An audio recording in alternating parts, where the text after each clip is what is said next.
जय श्री राम।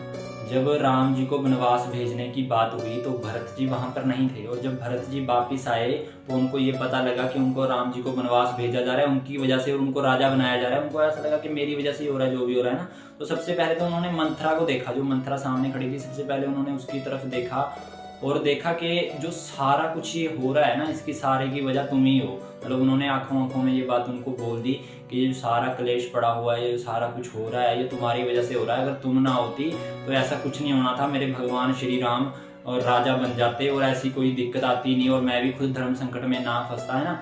तो उन्होंने ये चीजें देखी और उसके बाद फिर वो गए अपने माँ कैकई के पास। तो कैकई को उन्होंने बहुत ज्यादा कठोर वचन बोले, जो कभी शायद बेटा अपनी माँ को बोल ही नहीं सकता। पर लेकिन जब उन्होंने ऐसा काम किया था, यानी कैकई जी ने, तो भरत जी के मन में बहुत ज्यादा गुस्सा था, बहुत ज्यादा उनके लिए गुस्सा भरा था अपनी माँ के लिए। तो उन्होंने उनको बहुत सारी चीजें बोली जो एक बेटा अपनी माँ को बोल ही नहीं सकता। पर उन्होंने क्या क्या बोला वो मैं आपको थोड़ी सी बातें बता देता हूँ। उन्होंने सबसे पहली बात बोली कि मैं दुर्भाग्यशाली मानता हूँ अपने आप को कि मैंने आपकी कोख से जन्म लिया। यानी बहुत बड़ी बात है ये, अपनी माँ को बोल रहे हैं वो, तो ये बहुत बड़ी बात है। क्यों बोल रहे हैं? श्री राम के, क्योंकि उन्होंने श्री राम को ही वनवास भेज दिया, इसलिए उनको ये बात बोली जा रही है, ठीक है।